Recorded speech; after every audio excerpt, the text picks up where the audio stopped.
The Shanghai Shenanigans went into the Altitude Esports Mock Overwatch League Season 2 play-ins with very high expectations. Being owned by Raven SF and having a very impressive collection of scrimbucks against the tournament favorite Nuke Excel, people expected Shanghai to be a very prominent team in the postseason.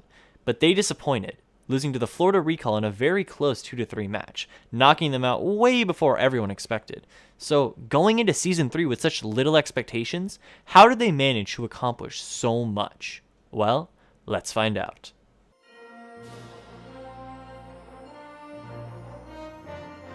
The Season 3 version of the Shanghai Shenanigans were owned by Femel. Femel is the head admin of Altitude and has been around since Season 1. Now, Femel has one of the largest collections of accolades in Altitude, being a 3-time World Star, the Season 1 MVP, and he won Season 1 and Season 2 of Altitude with the New York Excel, and he'll be playing for the Beijing Lions in Season 3. And while his ownership abilities so far have been questionable, he was still quite respected in the eye of the public. The first roster of the Shanghai Shenanigans consisted of tanks Cobalt, Bloxers, and a creamy meme, Zephy and Buns on DPS, and Moose, Wavy, and SiR on support. Most of these players were looked at as good, but no one really had that big of expectations for them to go that far. But let's see how they did.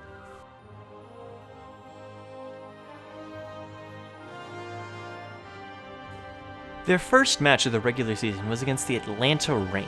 This team had some notable players such as Chlorine and Shocker, but most people looked at them as a mid-table team, same as Shanghai. And this was actually one of the closest matches in the regular season so far, with both teams taking blows back and forth. But in the end, Shanghai were able to clutch it out, taking their first victory of the regular season. However, despite winning that match, there were some very bad internal issues going on throughout the team. This caused everyone on the team besides a creamy meme to leave the roster. Would some of these players go on to join other teams? Yes. Bloxers and Buns went over to the Atlanta Reign, and SiR went over to the Los Angeles Wave. Zephy, on the other hand, well, we know what happened to Zephy. But despite all the drama, the Shenanigans were now rosterless. How are they going to come back from this? Well, let's see. The rebuild of the Shanghai Shenanigans was actually quite smooth. They picked up Juno on main tank, Drexus on off tank, Sambo on flex DPS, Zenziz on hitscan DPS, Truge on flex support, and they later picked up Kaya and Aussie Boy on main support. Once again though, people had no idea what to think with such an unproven roster, so we would have to see how they did. The first match the new roster had was against the Paris Burn. Paris had been looked at as one of, if not the worst team at the time, which made this a very winnable game for the team, and they took advantage, taking a pretty dominant victory over the Burn 3-1. And while this was the first streamed game of the new roster, no one really thought much of it due to Burns being such a low-profile team. The next game, though, would prove to be a far greater challenge for the Shenanigans, as it was against the Vancouver Vibe. This was a high-profile team, with Banjo looking like one of the best Sigmas in the league, and the unstoppable plays of the flex DPS player Zoom. This looked like it would be one of the hardest matches for the Shenanigans, and it was. A 5-map thriller where, in the end, the Shenanigans just could not get it done. This was their first loss as a new roster, but this showed that they could compete with the top. They just had to keep grinding. And grind they did. Their next match was against the Toronto Deviant, who were looking like one of the top teams in Altitude. They're also Juice Overwatch's favorite team! But Shanghai, they were too strong. Phenomenal plays from Shanghai gave them an easy 3-1 victory over the Deviant and showed that they had the potential to contend with the best. But their next match, it brought them down to earth, as it was against the LA Wave. Wave were also considered one of the best in the league at the time, and this time it was the Shenanigans taking the L 1-3. This is where we saw a general consensus about Shanghai, which was that their DPS Sambo and Zenziz were carrying them. This plagued them later on, as most people just did not think about any parts of the roster. But let's forget about that and move on to their next match. This match was against the Chengdu Bandits, and despite no one really knowing anything about either of these teams, most people thought that Shanghai would be able to take the easy victory, but they were wrong. Now, an important thing to mention is that Sambo was map banned and the team had to make the emergency pickup of Hammer Down to fill his spot, but that is no reason as to why Shanghai could not even take a map off of the Bandits, but they couldn't, and fell 0-3, the first and only time the team would ever be swept in a match. It was around this time that many players on the team like Sambo were actually considering calling it quits and leaving the team and league entirely. However, this did not happen. And while the loss against Bandits was rough, it did not stop the Shenanigans at all, as they took clean 3-0 sweeps against the Tokyo Drift and the Guangzhou Gambit. And while these teams were not regarded as that good, they were still excellent morale boosters for Shanghai, which they needed going into the end of the season. The last 5 games of the season is where we saw some dramatic roster changes for Shanghai. Drexus and Truge, their starting off-tank and flex support respectively, left the team. To replace them, they brought on Nut Cheese as a flex support and Drifter as a main support. To fill the off-tank spot, they brought on Patchy. Patchy was one of the brightest spots on the struggling Paris Burn roster and worked way better than Drexus did for the team, so it was a fantastic pickup. A notable thing about their last 5 games as well is that they were all within a day or 2 of each other, and add in the growing pains of adding a new off-tank and flex support, and you can see that a few losses could come. But Shanghai held their door down fairly well, only losing to the Philadelphia Phoenix in a 3-1 fashion. The rest of their games were victories against the Washington Injustice, the Houston Hammers, the Rome Legion, and a massive upset against the Los Angeles Gladiators. But let's talk about that match against Rome Legion, as it was the last of their season. To give it a little context for this match, the Rome Legion had just disbanded and this was their first game as a brand new roster. This made many believe that Shanghai could roll through them, but this was not the case. Despite winning, the Legion took Shanghai the distance, a full 6 maps. Now, a notable point is that a player known as Bink had to fill in for Patchy for a couple maps in the series, but the general public did not know this. This made many believe that Shanghai were still that above average team that could not contend with the highest of teams, but still roll through the bottom to mid-table teams. But now, the postseason was here, and the Shenanigans were entering the play-in bracket as the number 7th seed with a record of 9-4. They would technically be the 6th seed, but due to how the playoff seeding works, this was not the case. And despite boasting quite the record, no one was confident in Shanghai. Most people didn't even think that they would make it out of play-ins. Betting on them was betting on the ultimate dark horse. An important note, before the play-in started, Sombo changed his name to Perry, and later to Nephi, and Zenzi's changed his name to North. And now, the play-ins were here.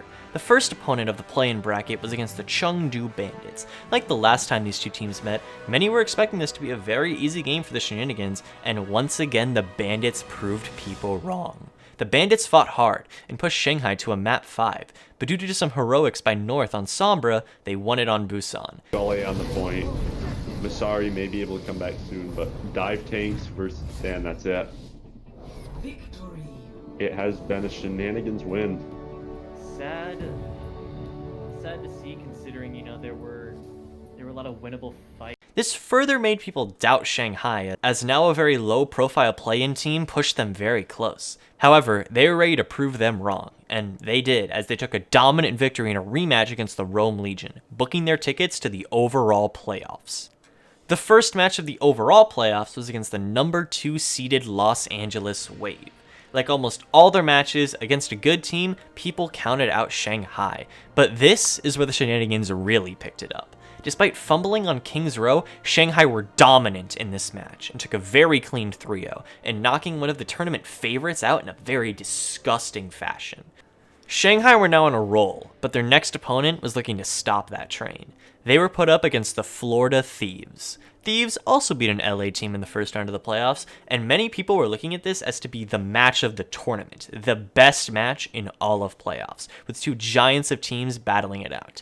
But Shanghai, they came out swinging and managed to take a very convincing lead at the beginning of the match, 2-0. But Thieves, they were not ready to give up, and thanks to Cajun being swapped in on map 3, Thieves were able to tie the series 2-2. But in the end, Shanghai came out on top, avenging Season 2 Shanghai by beating Florida on the very same map that they lost in Season 2. This game is also where we saw a certain player make his name known in LC. Let me just show you. Bomb over the top, gets both supports. Josh, a perfect placement with that EMP. Patchy! He gets 3! Is it going to be enough, however? It's still 3v3 here. Occasion's hacks is taken out. The EMP comes up over the top there. One's bigger than the other is Nephi. Patchy! The 3K bomb into the back. He might have just saved it. He gets booped off, but he's booped back in. He's still on the point here. There's enough bomb over the top here from Patchy. Can he do it again? Patchy gets 3! How does he do it? And he gets the D-Mac. And the fight is safe for Patchy! Thanks to this game, Apache was rightfully known as one of, if not the best diva player in the league, and Shanghai were now even hotter than they were before, and they were only getting better. Their next opponent was the number 1 seeded Beijing Lions in the winners finals. Everyone was hyping this matchup, but for the first time, a lot of people were now quite confident in Shanghai, and let's just say, they had the right to be. 4-0. 4-0. The Shanghai Shenanigans beat the tournament favorite in one of the most dominant matches in all the playoffs and of the season. 4-0. This booked them a ticket to the grand finals. And now, instead of everyone doubting Shanghai, everyone was betting on Shanghai. And for the last match, the grand finals, they made up with the Beijing Lions once again, who battled their way through the losers finals against the Vancouver Vibe. And now, due to how the last match with them went, most believe that Shanghai could beat the Lions in a very dominant fashion. And for the first half of the series, this was the case, as they took a 2-0 lead. But Beijing, they didn't give up, and took dominant map wins on Hollywood and Volskaya, making the series 2-2. But Shanghai, they would not stop fighting. To them, winning was the only option. And due to some fantastic plays by Nephi, they took the series and won the grand finals of Altitude Esports Mock Overwatch League Season 3, 4-2. He comes in here in the shatter into the back line, Kami's down, but the follow-up's not there, but Nephi finds him with the finishing beam. The kills are coming through here for Shanghai Shenanigans. It's match point. It's map 7 here. It's not gonna be. Misled off, not finding the kills there. Shanghai still rolling through, and it looks like somehow, some way, the 7th seed will be rolling through to the grand final championship. They've won it, and they've won Season 3 Mock Overwatch League. What started out as a mediocre team caught fire at just the right time and ended their season number 1, the champion. It truly was rank 1 domination. We are so grateful for the game Shanghai gave us, and there's only one score that's suitable for our champion. My final score for the Shanghai Shenanigans in Season 3 is a 10 out of 10. Thank you so much for watching, and big thanks to Famel for helping me out with the information on this episode of Season Interview. Catch you next time.